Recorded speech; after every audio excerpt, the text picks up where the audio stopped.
the post-Endgame future that involves everything on the TV side. Now, there is actually more TV stuff in development than there are film things. Like, which is crazy. Yeah, it's hype. nuts. There's about 20 different things right now that we know of. Yup. It's crazy. And what people don't realize is the Russos and Disney have said these 6 to 8 episode shows are more or less movies. We'll be able to tell complete story arcs with these. So you're pretty much looking at like a trilogy condensed into a, like mini series. It's like, dude, I am ready for this. And as he said, all leading up to their next movie appearance. These guys aren't out of the movies just yet. So Scarlet Witch, she's coming back. Yep. Like, that's not the last you see her in the movie. I mean, so. Captain America, Sam Wilson, he's coming back. He's going to come back as Cap. Like, it's... Now, what's their journey?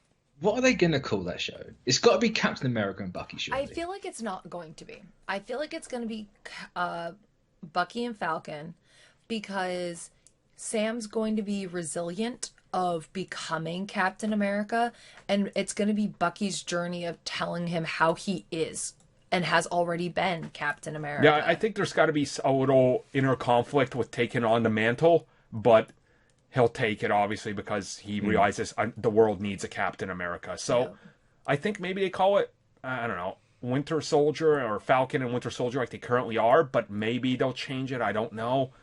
I feel like they may change it for season 2, because by the end of the season, Sam will have accepted and become. Well, that's an interesting question. Are they going to do season 2s with these? I mean, or are they going to be ones and dones? That'd be insane, though, because I assume these things are going to be so popular. Like, because that would mean they have like 9 films from just like 3 seasons. Yeah, they do that, which they're going to be more developed than what we just had. Yep. But I don't know. Like, I suppose you could do it like save the movies now for the new stuff, right? And then the TV shows are all What people need to realize is Kevin Feige said the last couple years, really now, especially that they got Fox, if they need to, they will push out to 4 movies a year.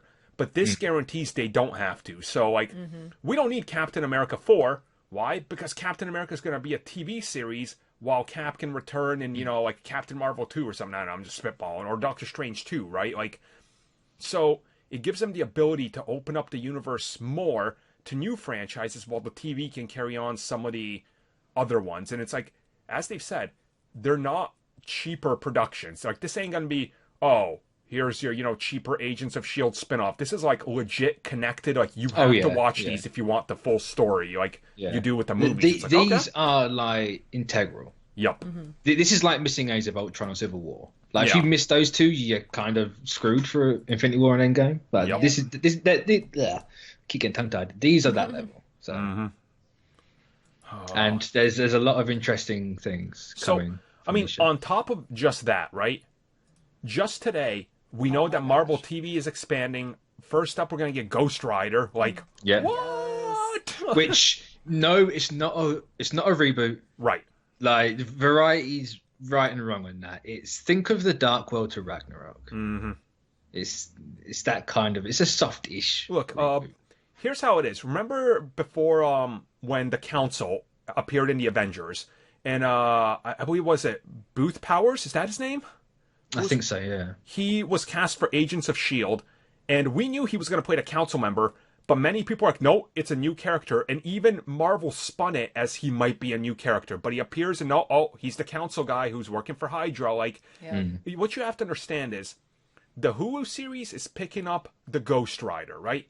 He has to be a self-contained story, so if you didn't watch Agents of S.H.I.E.L.D., you can get into this and be like, okay, it's the same character. If it was a new Ghost Rider or a reboot, why would you get Gabriel Luna back? Yeah. Like, it's a continuation. It's different. Like, it's going to be a full series focus on him. It's the Dark World to Ragnarok. That's literally, ignore what happened before. It still happened, but we're going forward. Exactly. I feel like how they're going to start that one is it's going to be, the first episode will be a little recap of his story that was already told through Agents of S.H.I.E.L.D. in case you don't watch Agents of S.H.I.E.L.D., which a whole bunch of people still don't. I don't know why, but I love the series. And they're going to sit there and be like, okay, here you go. And then after maybe even halfway through episode 1, that's when it's going to continue, and it's his own story of now this is what he's doing with his time to avenge his little brother. And it's going to be so amazing because now it shows what, like you guys have been saying forever, they're going to put all the darker stuff on Hulu. Oh boy. So Yep. not only are we getting these two series, we could potentially get Moon Knight, which a lot of people were upset about. Possibly you might get an announcement by the end of the year. Possibly. I mean, not just that. It's like you open up with Ghost Rider, and people are like, yeah. Then you're bringing in Hellstrom, right? They're gonna have a guy and a girl in that, and his sister. And his sister, right? She's supposed to be called Satana, but they're taking the Satan bit out, so just Anna. Yeah. Which I'm certain they're going to twist that, but they're taking an L, so it's not Hellstrom, Right. it's Hellstrom. So. Which I'm fine with what they're doing, honestly, because it's like that's great, and clearly you can tell this is the setup for a bigger payoff because. Just the way it was announced on Marvel.com, you're like, oh boy, I see what you're doing here. I say one of the first things they say is the spirits of vengeance. Yeah. So they've had it in the works for a while. It was going to be on Netflix, I think, like where they do like this sort of a thing like with Defenders, Right. but they have like a little mystical side of it. Expect a couple of other people to come into this. It's not just going to be these two. No, definitely not. I think everyone can kind of gather one. Yep. Like I think everyone knows the one that begins with B. As The I other said, one? like I said it on Twitter, I think today, like by the end of 2021, Disney Plus will be doing what they said they're doing before, bundling it with Hulu for one cheaper price. Yep. You're going to be paying $15 to $18 for both. You're going to be getting Marvel content, literally 2 to 3 shows to watch per week all year long, no breaks. Like, there's going to be nonstop Marvel content. And the Hulu expansion, they're already doing 3 live action shows now. You think that's going to slow down? Like, No way. no. They have 3 live action shows and 4 animated shows. Yep. And it's about to get even bigger because they will be expanding that. They know that the Marvel catalog is endless. Like, and they've already said, X-Men will be happening on TV and films. Like that's Jeff Loeb literally said it. They're going to be looking at X-Men to goldmine. It's like, dude, we're going to be literally swimming in Marvel content. Yep. Like if you thought there was the superhero bubble is not bursting. It's about to get bigger than ever. Yeah. And Endgame proves this. Like, nonstop. I'm excited because of the shows that we have currently right now already going on. Like, we have Cloak and Dagger as well as Runaways, which both have been like renewed. And yeah, Runaways is coming to a third one. Due to the ratings, they're saying more or less another Cloak and Dagger is guaranteed. I think Cloak and Dagger's in the bag, but hasn't actually been announced yet. Yeah, so it's both of those. They even stated the TV series are happening after Endgame. So what are we going to get with them? Right, and don't forget, Disney apparently tried to do something with the Netflix shows, and Netflix was about to sue them. So yeah. Which goes to what I've been saying.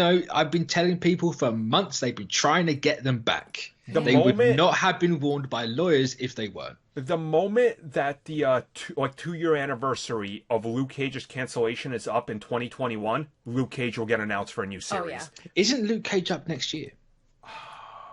Because 2020, yeah. Oh, damn. I say because Jessica Jones and Punisher were cancelled this year. Right. The other 3 were cancelled last year, so it's 2020. It's like in 14 to 15 months, Luke Cage is coming on Hulu. And I'm hoping Iron Fist as well. I would love to have a continuation of finishing that. Iron Fist is the first one they'll bring back. That's the furthest one along at the minute because they've been talking to what's his name, Finn Jones. Mm-hmm. And he loves that role. Like him and the woman who played Colleen, both of them loved these roles and are like, they were devastated. And it's not only that, you notice that ABC picked up a series with Finn Jones as the lead right after he was canceled. It's like, no, we're keeping you at home, bro. Oh yeah, and then suddenly like he leaves that pilot because they were trying to get him back. Now he hasn't got anything again. Like, just put the dots together. Yeah, it's like they're coming back. I mean, like 3 to 4 years from now, you're gonna have most of the Defenders back, probably Punisher, and you're gonna have like the Midnight Sun / Spirits of Vengeance. We're gonna be literally like 10 shows deep into the darker Marvel universe, and that's just on Hulu. Yeah. Like Disney Plus, we know about some officially, That list is huge. You know, there's Nick Fury, there's talks of a War Machine 1, there's Symphony of Warriors 3, there's tons. I can only get so hard. Like, there's going to be like 30 of these things. And that's kind of the thing, because Bob Iger said in an investor's call, Marvel and Star Wars are their most powerful brand, and they're looking to expand that. It's like, you're literally going to be looking in about 5 years from now, probably like, I would say maybe 15 to 20 Marvel shows per year, on top of like 3 to 4 movies a year. Star Wars is going to be a bit further behind because they're taking that hiatus to rethink everything. Good. Which, smart, you know, you've had a bit of a pushback on it, you know, rethink everything, you know, turn the anthology movies into shows like The Mandalorian did. You know, Solo season 1 hype. Yeah, you know, we know they're doing Knights of the Old Republic. Yep. I completely like ignored the fact that you said Solo there, and that was on purpose. Yeah, don't you ignore that. It's coming on the 20th of this month. I'm telling you, a Solo anniversary. They're gonna be like, "We heard you, Armin. Please stop harassing Ron Howard." May 20th. Mute Armin on Twitter. It's true. Listen for me, folks. Just mute me on that day. But no, like, we're about to literally see a rise in Marvel TV. And hell, Agents of S.H.I.E.L.D., people are like, it's going to get canceled. They're like, renew for 2 seasons. Yep. I guarantee it's probably going to get another 1 or 2 seasons. I feel like it's going to be the best show that will be able to be that connective thread. And it was already the connective thread between the movies and TV. Yep. It's going to be continuing with being the TV aspect. Like, what makes me mad is people are like, Agents of S.H.I.E.L.D. is useless. It serves no purpose. I'm like, you clearly don't watch it. Because it's huge. It explained all of what the movies didn't have time to do when it came to the downfall of S.H.I.E.L.D. Oh, they did more. And Hydra. And also, everything. People can't say the shows aren't canon anymore because Endgame literally just puts middle finger up. Yep. It's like, look, here's Jarvis. Dude, I freaked out when Jarvis showed up. Same. I was the only person in my showing. It was like 3 people at my showing. Yeah. I was just like, shit. Yeah. People were wondering, though, like in our showing, they heard the voice and they were like, I know that voice. Is that Paul Bettany? He's doing a really good Bettany impression. He did. Oh, yeah. He really did, which was kind of amazing. Which I guess will bring us to the end of the Marvel TV. I was just gonna. I thought of a different topic just like recently. Like, where do you think Phase 4 is heading?